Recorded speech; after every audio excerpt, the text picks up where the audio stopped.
నమస్కారం VNR news వార్తలకు స్వాగతం. నా పేరు సుమలత. వార్తల ముందుగా హెడ్లైన్స్.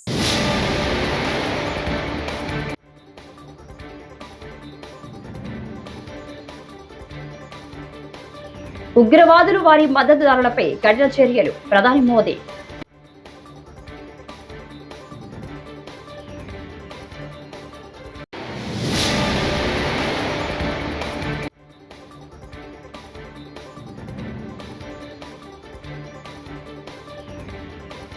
ఏపీకి స్వర్ణయుగం రాబోతుంది. ఎమ్మెల్యే విష్ణుకుమార్ రాజు.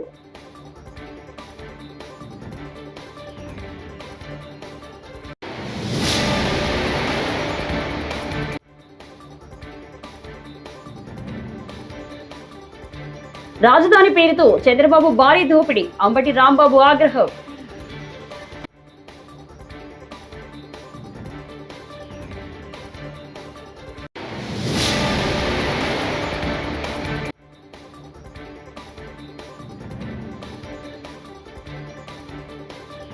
జనం గుండెల్లో దాచుకున్న ప్రజా రాజధాని అమరావతి, మంత్రి లోకేష్.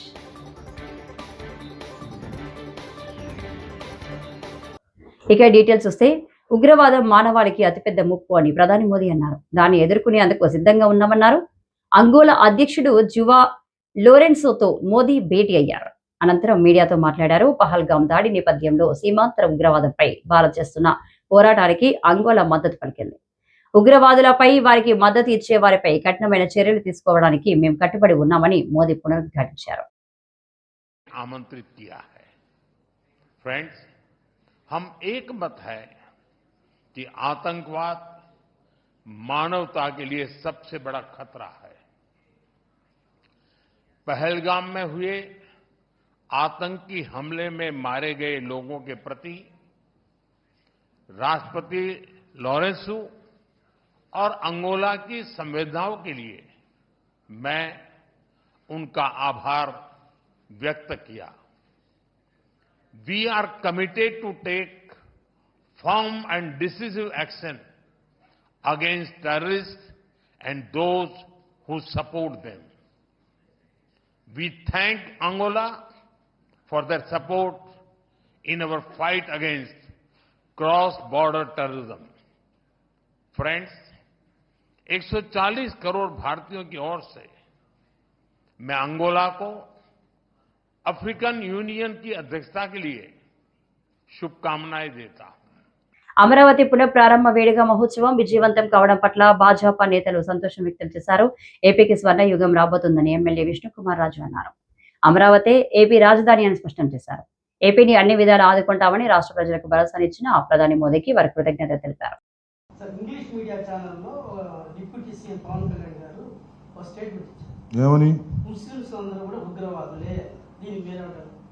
ఆయనకి నేనేంటంటే, పవన్ కళ్యాణ్ గారికి కన్సిస్టెన్సీ ఉండదు.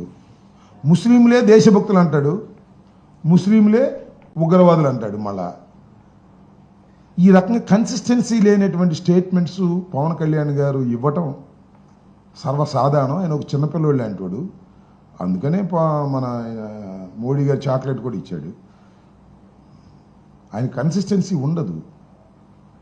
ఆయన ఎప్పుడు ఏ మాట మాట్లాడతాడో తెలియదు. ఇది నా అభిప్రాయం. నేను ఇంతకుముందు అనేక సందర్భాల్లో చెప్పాను, ఆయన రాజకీయాలకు పనికిరాడరా బాబు అంటే మా వాళ్ళు అందరూ ఎగబడి ఓట్లు వేశారు. ఇప్పుడు కానీ తెలుసుకుంటారు. నేను చేసేది ఏముంది? ఓకే. సార్, ఇంగ్లీష్ మీడియా ఛానల్లో డిప్యూటీ సీఎం పవన్ కళ్యాణ్ గారు ఒక స్టేట్మెంట్ ఇచ్చారు. ఏమని? ముస్లింస్ అందరూ కూడా ఉగ్రవాదులే. దీనికి మీరేమంటారు? ఆయనకి నేనేంటంటే, పవన్ కళ్యాణ్ గారికి కన్సిస్టెన్సీ ఉండదు. ముస్లింలే దేశభక్తులు అంటాడు, ముస్లింలే ఉగ్రవాదులు అంటాడు. మళ్ళా ఈ రకంగా కన్సిస్టెన్సీ లేనటువంటి స్టేట్మెంట్స్ పవన్ కళ్యాణ్ గారు ఇవ్వటం సర్వసాధారణం. ఆయన ఒక చిన్నపిల్లవాళ్ళు అంటాడు. అందుకనే మన మోడీ గారు చాక్లెట్ కూడా ఇచ్చాడు. ఆయన కన్సిస్టెన్సీ ఉండదు. ఆయన ఎప్పుడు ఏ మాట మాట్లాడతాడో తెలియదు. ఇది నా అభిప్రాయం. నేను ఇంతకుముందు అనేక సందర్భాల్లో చెప్పాను, ఆయన రాజకీయాలకు పనికిరాడరా బాబు అంటే మా వాళ్ళు అందరూ ఎగబడి ఓట్లు వేశారు. ఇప్పుడు కానీ తెలుసుకుంటారు. నేను చేసేది ఏముంది? ఓకే. ఎన్ని నిర్బంధాలు ప్రయోగించినా అమరావతి రైతులు తగ్గేదేలే అని మంత్రి నారా లోకేష్ అన్నారు. గత ప్రభుత్వం దొంగ కేసులు పెట్టి ఎన్ని కుట్రలు చేసినా జై అమరావతి నినాదాలను మాత్రం ఆపలేకపోయిందని చెప్పారు. అమరావతి పునర్నిర్మాణ సభలో అమరావతి నమో నమః అని 2 సార్లు పలికి లోకేష్ తన ప్రసంగాన్ని ప్రారంభించారు.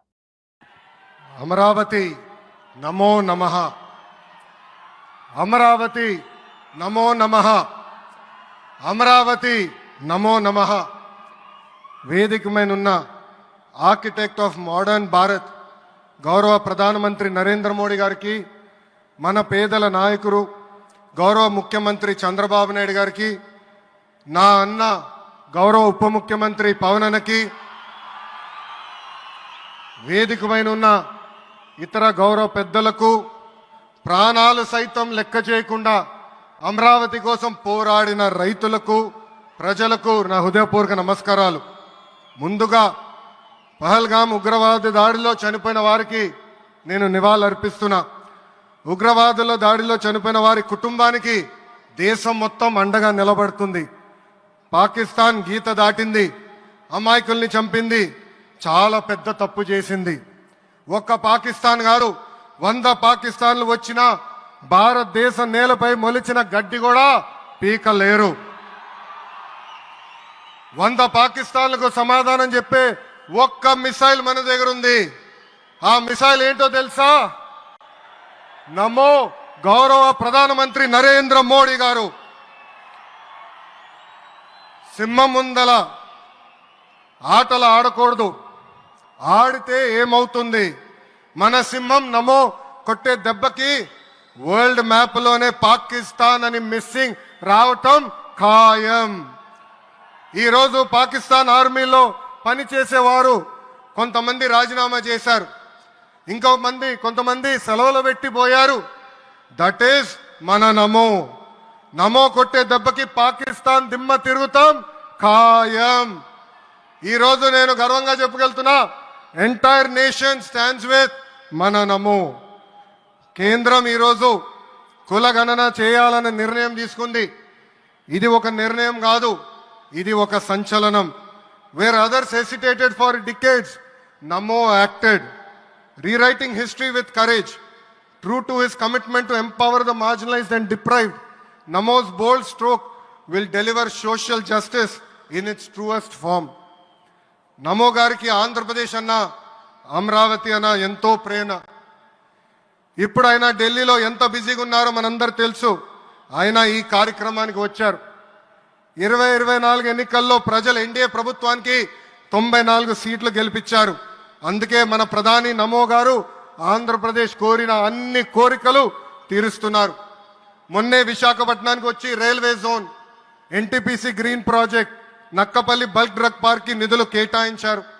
ఏకంగా విశాఖపట్నం ఉక్కు ఫ్యాక్టరీని కాపాడారు. ఇప్పుడు అమరావతికి వచ్చి నిధులే కాదు పనులు కూడా ప్రారంభించబోతున్నారు. మనం ఒకసారి గతం కూడా గుర్తు చేసుకోవాలి. 2014లో రాష్ట్ర విభజన జరిగింది. కట్టుబట్టలతో మెడబట్టి మన బయటికి గెంటేశారు. ఎక్కడి నుంచి పరిపాలించాలో తెలియని పరిస్థితి. కానీ మన సిబిఎన్ గారికి సంక్షోభాలు కొత్త కాదు. ఒక పక్కన సంక్షేమం, మరో పక్కన అభివృద్ధి చేసి చూపించారు. అందరి ఆమోదం తెలిపిన తర్వాతనే అమరావతి రాజధానిగా ప్రకటించారు. రైతులు చేసిన త్యాగం వల్ల ఈరోజు అమరావతి సభ సూపర్ సక్సెస్ అయిందని బీజేపీ ఎమ్మెల్యే ఆదినారాయణ రెడ్డి అన్నారు. శనివారం ఆయన మాట్లాడుతూ ఏపీకి కొత్తగా 7 ఎయిర్పోర్టులు రాబోతున్నాయి. కనివిని ఎరగని రీతిలో అమరావతి నిర్మాణం ఉంటుంది. మునుపెన్నడూ లేని విధంగా రాష్ట్ర అభివృద్ధి పనులు జరుగుతున్నాయి. సూపర్ 6 పై మాట్లాడే అర్హత జగన్ కు, షర్మిలకు లేదు అని అన్నారు. ఉన్నప్పటికీ ఈ జగన్ రెడ్డి, ఈ ముస్కరుడు ఆంధ్రప్రదేశ్ను అన్ని రకాలుగా సర్వనాశనం, ముఖ్యంగా అమరావతిని, పోలవరాన్ని దీన్ని గాడిలో పెట్టడానికి రీస్టార్ట్ కార్యక్రమం ఆ రోజు 10 ఏళ్ల కిందట స్టార్ట్. 2015లో ఇదే అమరావతికి చాలా హేళనగా మాట్లాడారు. ఏం చేశాడు అని దాన్ని దృష్టిలో పెట్టుకొని 15లో, మరియు ఈరోజు 10 ఏళ్ల తర్వాత రీస్టార్ట్ 25. దాన్ని మరొక 3 ఏళ్లలో ఫైనల్ చేసే బాధ్యత కూడా మా మోడీ గారిదే. ఈ విషయాన్ని స్పష్టంగా చెప్పినాడు. ఎన్ని వేల కోట్లైనా మేము ఆంధ్రప్రదేశ్ను వికసిత ఆంధ్రప్రదేశ్గా, వికసిత భారత్లో భాగంగా చంద్రబాబు నాయుడు గారి యొక్క ఆధ్వర్యంలో మాత్రమే ఈ ఆంధ్రప్రదేశ్ బాగుపడుతుంది.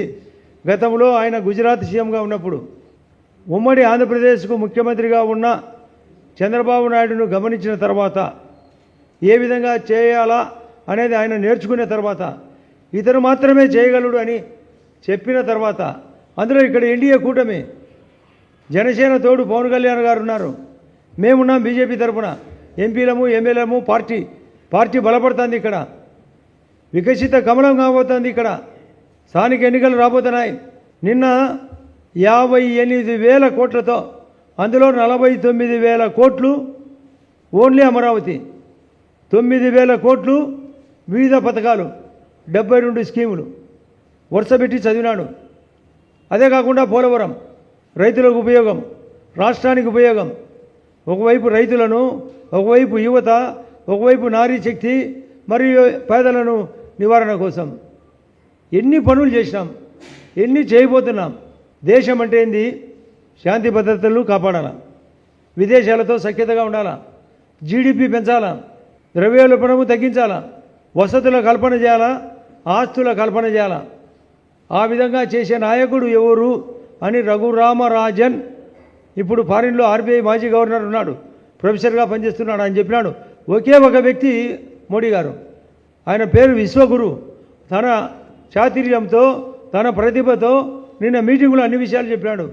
నేను భుజం తట్టి భుజం మోసుకొని నేను చంద్రబాబు నాయుడు గారిని ఆంధ్రప్రదేశ్ను కూడా గట్టెక్కించే బాధ్యత మాది అని చెప్పినందుకు మేము బీజేపీ పార్టీ తరఫున, ఆంధ్రప్రదేశ్ ప్రజల తరఫున, ఎన్ఆర్ఐస్ తరఫున హృదయపూర్వకంగా ఆయనను అభినందిస్తున్నాం. అంత గొప్ప వ్యక్తి. ఇంకా చేయాల్సినవి ఎన్నో ఉన్నాయి.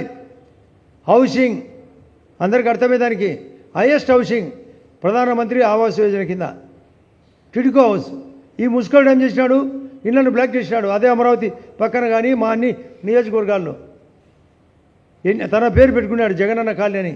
ఒక్కటి కూడా కట్టి ఏర్చలే. ఇప్పుడు మళ్ళీ స్టార్ట్ చేసినాం ఎన్టీఆర్ హౌసింగ్ పేరుతో.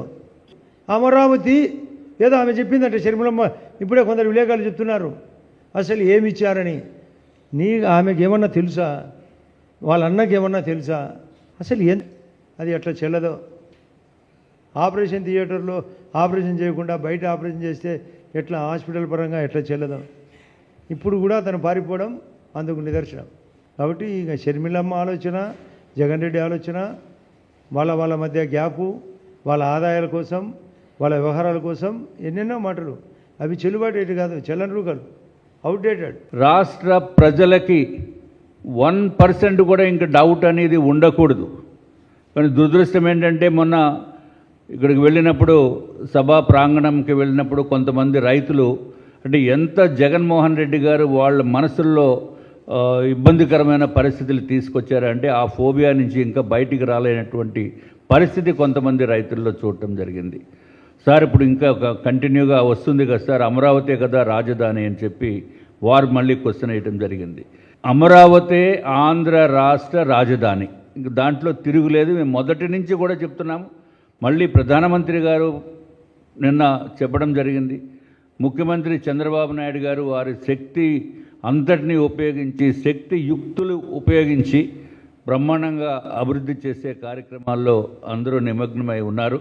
3 సంవత్సరాల తర్వాత మళ్ళీ ప్రధానమంత్రి గారే దానికి ఇనాగరేషన్కి రావాలని కూడా చెప్పడం జరిగింది. కాబట్టి 3 పార్టీల కలయిక, Bharatiya Janata party, Telugu Desam party, Janasena party, అది ఒక అద్భుతమైన కలయిక.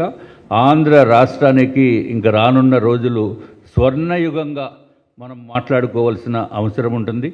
వైసీపీ వాళ్ళు మాట్లాడుతూ ఉన్నారు, ప్రధానమంత్రి మోడీ గారు ఏమీ అనౌన్స్ చేయలేదని. వాళ్ళకి అసలు అనౌన్స్మెంట్ గురించి తెలిస్తే మాట్లాడాలా. ఎంత చక్కగా ఒక పాంప్లెట్లో ఏమేమి రోడ్లు వేసాం, ఏమేమి దీనికి సంబంధించినటువంటి ప్రోగ్రాములు చేసాం, చక్కగా రాష్ట్ర ప్రభుత్వం కేంద్ర ప్రభుత్వం సహకారంతో ఏమేం చేసాం అనేది చక్కగా ఇచ్చారు. ఇవి కాక దీంట్లో శంకుస్థాపనలు ఏం చేసాం, మన అమరావతిలో ఏమేం చేసాం అనేది కూడా చక్కగా ప్రింట్ వేసాం. నేను అడుగుతున్నా, ఆంధ్రప్రదేశ్ అభివృద్ధికి కూటమి ప్రభుత్వం కట్టుబడి ఉందని, రాష్ట్ర ప్రగతికి భుజం కాస్తామని ప్రధాని నరేంద్ర మోదీ హామీ ఇచ్చారు. ఆంధ్రప్రదేశ్ ను అధునాతన ప్రదేశ్ మార్చే శక్తి అమరావతికి ఉందని ఉద్ఘాటించారు చంద్రబాబు. పవన్ మనమే ఇది చేయాలి, మనమే చేయగలం అంటూ ఉత్సాహపూరితంగా ప్రసంగించారు. ఇంద్రలోక రాజధాని పేరు అమరావతి, ఇప్పుడు ఆంధ్రప్రదేశ్ రాజధాని అమరావతి. స్వర్ణాంధ్ర నిర్మాణానికి ఇది శుభ సూచిక. స్వర్ణాంధ్ర విజన్ కు అమరావతి శక్తినిస్తే వికసిత్ భారత్ కు స్వర్ణాంధ్ర బలమవుతుంది అని ప్రధాని పేర్కొన్నారు. గురువారం రాష్ట్ర సచివాలయ సమీపంలో ఏర్పాటు చేసిన భారీ బహిరంగ సభలో అమరావతి రాజధాని పునర్నిర్మాణ పనులతో పాటు వివిధ కేంద్ర ప్రభుత్వ ప్రాజెక్టులకు ఆయన వర్చువల్ గా శంకుస్థాపన ప్రారంభోత్సవం చేశారు. ఈ సందర్భంగా పలుమార్లు తెలుగులోనే మాట్లాడారు. ये मैं साफ देख रहा हूं। मैं आंध्र प्रदेश की जनता को, यहां जो मेरे सहयोगी बैठे हैं, सभी को फिर आश्वस्त करता हूं, आंध्र प्रदेश की प्रगति के लिए आप मुझे हमेशा अपने साथ कंधे से कंधा मिलाकर चलते हुए देखेंगे। एक बार फिर आप सभी को बहुत बहुत शुभकामनाएं। मी अंदरी आशीर्वाद मुतो ई कुटुंबी आंध्र प्रदेश अभिवृद्धि की कट्टुबड़ी उन्नति। ధన్యవాద్. మిత్రులారా, ఆంధ్రప్రదేశ్లో కలలు కనే వాళ్ళ సంఖ్య తక్కువేమీ కాదు. అలానే ఆ కలలను నిజం చేసే వాళ్ళకి కూడా తక్కువేమీ కాదు. నేను నమ్మకంతో చెప్తున్నాను, ఇవాళ ఆంధ్రప్రదేశ్ ఒక సరైన మార్గంలో నడుస్తుంది. అలానే సరైన వేగంతో ముందుకు వెళ్తుంది. ఈ అభివృద్ధి వేగాన్ని మనమందరం కొనసాగించాలి, అలానే పెంచుతూ ఉండాలి. ఇప్పుడే చంద్రబాబు నాయుడు గారు మాట్లాడుతూ చెప్పారు, 3 సంవత్సరాల్లో అమరావతి తాలూకా పనుల్ని పూర్తి చేస్తామని. నేను ఊహిస్తున్నాను, 3 సంవత్సరాల్లో అమరావతి పూర్తయిన తర్వాత ఆంధ్రప్రదేశ్ రాష్ట్రం తాలూకా జీడిపి ఏ స్థాయికి వెళ్తుందో ఒక్కసారి నేను ఊహించగలను. అది ఆంధ్రప్రదేశ్ రాష్ట్రం తాలూకా చరిత్రను మార్చబోతుందని తెలియజేస్తున్నాను. అందుకని ఆంధ్రప్రదేశ్ రాష్ట్ర ప్రజలకు, ఇక్కడ కూర్చున్న నా సహచరులకు నేను నమ్మకం కల్పిస్తున్నా, ఆంధ్రప్రదేశ్ రాష్ట్ర అభివృద్ధిలో మీ భుజంతో పాటు నా భుజం కూడా కలిపి పనిచేస్తానని నమ్మకంతో ఈ సందర్భంగా తెలియజేస్తున్నాను. మీ అందరికీ మరొక్కసారి నా హృదయపూర్వక శుభాకాంక్షలు తెలియజేస్తున్నాను. మీ అందరి ఆశీర్వాదంతో ఈ కూటమి ఆంధ్రప్రదేశ్ అభివృద్ధికి ఎల్లప్పుడూ కూడా కట్టుబడి ఉంటుంది. మీ అందరికీ కూడా నా ధన్యవాదాలు. भारत माता की జై. भारत माता की జై. भारत माता की జై. वंदे మాతరం. वंदे మాతరం. वंदे మాతరం. वंदे మాతరం. वंदे మాతరం. वंदे మాతరం. वंदे మాతరం. वंदे మాతరం.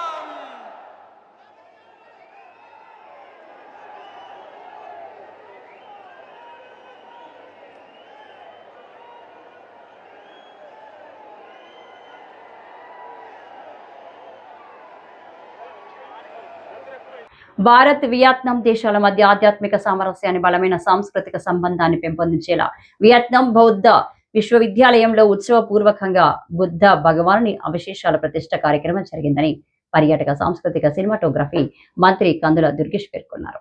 న్యూఢిల్లీలోని ఇండియన్ ఎయిర్ ఫోర్స్ స్టేషన్ వద్ద దేశంలోని వివిధ ప్రాంతాల్లో భద్రపరిచిన బుద్ధుడి పవిత్ర ఆస్తికలు, అవశేషాల పేటికకు నమస్కరించి పటిష్ట భద్రత నడుమ భారత వైమానిక దళానికి చెందిన ప్రత్యేక హెర్క్యులస్ ఎయిర్ క్రాఫ్ట్ లో తమ పవిత్ర ప్రయాణం ప్రారంభించామన్నారు. అనంతరం భారతదేశం నుండి తీసుకువచ్చిన పవిత్ర బుద్ధ భగవాన్ అవశేషాలు శుక్రవారం ఉదయం వియత్నాం బౌద్ధ విశ్వవిద్యాలయంలోని బుద్ధ హాల్లో అంగరంగ వైభవంగా ప్రతిష్ఠించామన్నారు.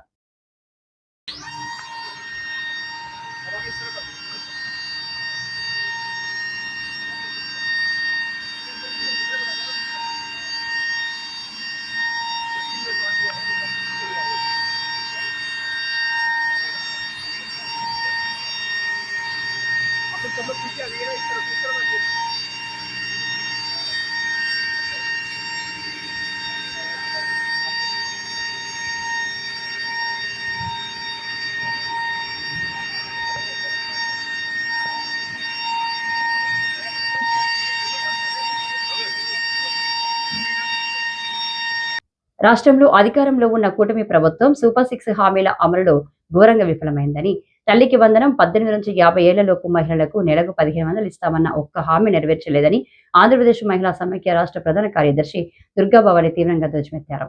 మహిళా సమైక్య రాష్ట్ర సమావేశంలో పాల్గొనేందుకు రాజమండ్రి వచ్చిన ఆమె శనివారం స్థానిక స్టేడియం వెనుక ఉన్న సిపిఐ కార్యాలయంలో జరిగిన మీడియా సమావేశంలో మాట్లాడారు. 3 సిలిండర్లు ఉచితంగా ఇస్తామని చెప్పి సాంకేతిక ఇబ్బందులు అంటూ అడ్డుపడుతున్నారని, తెల్ల రేషన్ కార్డు లేదని సాకుతో చాలా మందికి ఉచిత సిలిండర్లు ఇవ్వడం లేదని ఆగ్రహం వ్యక్తం చేశారు. అధికారంలోకి వచ్చిన వెంటనే 25 లక్షల ఇళ్లు నిర్మిస్తామని ఇచ్చిన హామీ నెరవేర్చేందుకు బడ్జెట్ నిధులు కేటాయించలేదని మహిళా సమైక్య నిర్వహించిన సర్వేలో రాష్ట్రంలో 45 లక్షల మంది పైగా ఇళ్ల స్థలాలు లేని వారు ఉన్నారన్నారు.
ప్రకారం దాదాపు గత 8 నెలలుగా రాష్ట్రంలో ఆంధ్రప్రదేశ్ మహిళా సమాఖ్య ఆధ్వర్యంలో ప్రతి జిల్లాలో మేము సర్వే చేస్తే ఆ సర్వేలో మాకు దాదాపు 45 లక్షలకు పైగా మహిళలు ఇంటి కోసం ఎదురు చూస్తూ ఉన్నారు, ఇళ్ల స్థలాల కోసం ఎదురు చూస్తూ ఉన్నారు. ఏదైనా ప్రభుత్వం నుండి సాయం వస్తుందంటే ప్రధానమంత్రి నుండి వస్తుందా లేకపోతే రాష్ట్ర ముఖ్యమంత్రి నుండి వస్తుందా, ఆ పథకం ఏ పథకం మాకు ఇంప్లిమెంట్ అవుతుంది, దీనివల్ల మేము సొంత ఇంటిని నిర్మించుకోవచ్చు కదని ఆలోచనతో ఉన్నారు.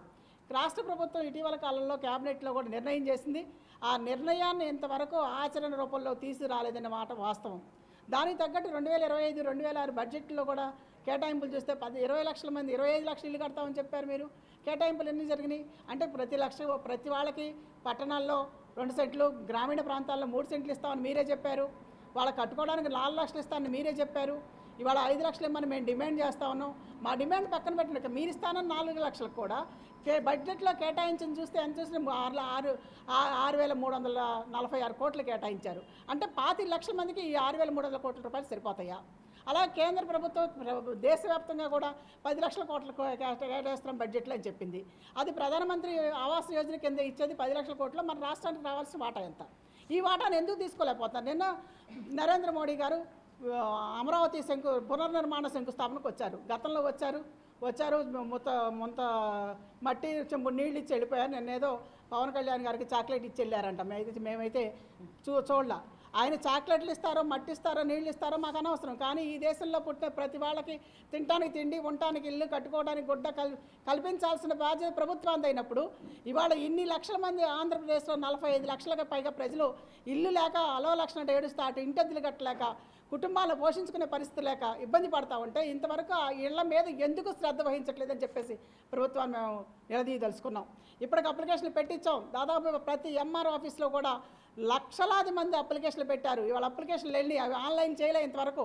ఎంఆర్ వాళ్ళు ఏమో మాకు డైరెక్షన్స్ అయితే ఇంకా పూర్తిగా సర్వే చేయమని రాలేదండి, మేము అన్ని మీకు అట్లా కట్టుకొని రెడీగా కూర్చున్నామని చెప్తున్నారు. అధికార యంత్రాంగం అంతా రెడీగా ఉన్నప్పుడు ప్రభుత్వం నుండి క్యాబినెట్ నిర్ణయాలు చేసినప్పుడు ఆ ఇంప్లిమెంట్ చేయడానికి ఎందుకు ఇంకా చాచేత, ఎందుకు ఇంకా నిర్లక్ష్యం? ఎప్పుడు ఇస్తారు మీరు?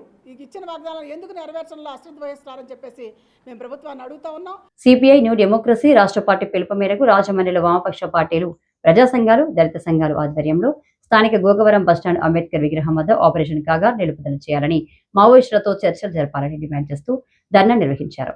సిపిఐ న్యూ డెమోక్రసీ సీనియర్ నాయకులు పల్లా వెంకట నాయుడు అధ్యక్షత వహించారు. పౌర హక్కుల సంఘం రాష్ట్ర నేత, సుప్రీంకోర్టు న్యాయవాది నంబూరి శ్రీమన్నారాయణ మాట్లాడుతూ భారత రాజ్యాంగానికి చట్టాలకు విరుద్ధంగా కర్రెగుట్ట ఆపరేషన్ కగార్లో భాగంగా జరుపుతున్నారని ఆరోపించారు. మోడీ, అమిత్ షాల ప్రభుత్వం ఆదేశాలతో కేంద్ర బలగాలు, పారామిలిటరీ బలగాలు కొనసాగుతున్నాయని అన్నారు. రాజ్యాంగ విరుద్ధంగా జరుగుతున్న ఆపరేషన్ కగార్ తక్షణం ఉపసంహరించుకోవాలని డిమాండ్ చేశారు. 2026 మార్చి 31 నాటికి ఈ దేశంలో మావోయిస్టు పార్టీని తుడిచిపెడతామని చెప్పని చిట్ట చివరి మావోయిస్ట్ని కాల్చి చంపేదాకా వదిలిపెట్టబోమని ఇలాంటి ప్రకటనలు చేస్తూ ఉన్నారు. ఇవాళ భారత సైన్యాన్ని తన సొంత సైన్యం మాదిరిగా అమిత్ షా మోడీ వ్యవహారం చేస్తూ ఉన్నారు. ఈ దేశంలో ఒక సిద్ధాంతం మీద ఆ సిద్ధాంతం పట్ల మీకు వ్యతిరేకత ఉంటే ఆ సిద్ధాంతాన్ని రాజకీయంగా ఎదుర్కోవాలా, ఆ సిద్ధాంతాన్ని సిద్ధాంతంతో ఎదుర్కోవాలా, ఆ సిద్ధాంతంతో పోరాడుతున్న ఆ చుట్టూ ఉన్న రాజకీయ ఆర్థిక సామాజిక పరిస్థితులు మార్పు చేసేదానికోసం ప్రయత్నం చేయాలి. అది మానేసి ఒక సిద్ధాంతాన్ని ఆ సిద్ధాంతాన్ని ఆచరిస్తున్న వ్యక్తుల్ని భౌతికంగా నిర్మూలిస్తామని చెప్పడం అనేటువంటిది ఇది అత్యంత దుర్మార్గమైనది, అత్యంత అప్రజాస్వామికమైన చర్య. దీన్ని మార్క్సిస్ట్ పార్టీ రోజు దేశంలో ముఖ్యంగా అటవీ ప్రాంతాల్లో ఛత్తీస్గఢ్ లాంటి ప్రాంతాల్లో కేంద్ర ప్రభుత్వం వేలాది మంది లక్షలాది మంది సైనికుల్ని సిఆర్ఎఫ్ దళాల్ని మోహరించి ఏరివేత కార్యక్రమం మొదలుపెట్టింది. మావోయిస్టు ఏరివేత. మావోయిస్టులు అనేవాళ్ళు ఉండకూడదు దేశంలో. మావోయిస్టులని ఏరివేస్తామని చెప్పేసి వాళ్ళ కేంద్ర ప్రభుత్వం ప్రకటిస్తూ ఉంది. ఇది వేరే లెటర్ రాయడం జరిగింది. ఈ డెమోక్రసీ వారు ప్రత్యక్షంగా దేశవ్యాప్తంగా కూడా ఆందోళన చేయడం జరిగింది. మళ్ళీ ఈ రోజున ఈ డెమోక్రసీ పార్టీ అన్ని జిల్లా కేంద్రాల్లో అన్ని సంఘాలను రాజకీయ పార్టీలను సమీకరించి ఆందోళన చేయమని పిలిపిస్తే ఆ పిలుపులో భాగంగా ఇక్కడ మీరు మీడియా వాళ్ళు ఆధ్వర్యంలో అన్ని రాజకీయ పార్టీలు ఇక్కడ రావడం జరిగింది. ప్రజా సంఘాలన్నీ కూడా ఈ దేశంలో ప్రజాస్వామ్యం ఏమైపోయిందని చెప్పేసి ఈ సందర్భంగా ప్రధానమంత్రి మోడీని, హోమ్ మినిస్టర్ అమిత్ షాని మేము ప్రశ్నిస్తున్నాం. రక్షించడానికి ఉన్నటువంటి ప్రధానమంత్రి, హోంమంత్రి వీళ్ళిద్దరు కూడా భారతదేశ పౌరుల్ని హత్య చేయడానికి వీళ్ళు కంకణం కట్టుకున్నారు. దాంట్లో భాగంగానే కగార్ ఆపరేషన్ పేరుతో ఈరోజు ఆదివాసీల్ని హత్య చేస్తూ ఉన్నారు. ఇప్పటికే అనేక మంది ఆదివాసీలను హత్య చేయడం కాకుండా ఆదివాసీ మహిళలను కూడా అత్యాచారాలు కూడా చేస్తున్నారు. పసి పిల్లలను కూడా చూడకుండా చంపి వీళ్ళందరూ కూడా మావోయిస్టులు అనేటువంటి ఒక ముద్రలు వేస్తున్నారు అనేటువంటిది. ఈ వార్తలు ఇంతటితో సమాప్తం. నమస్కారం.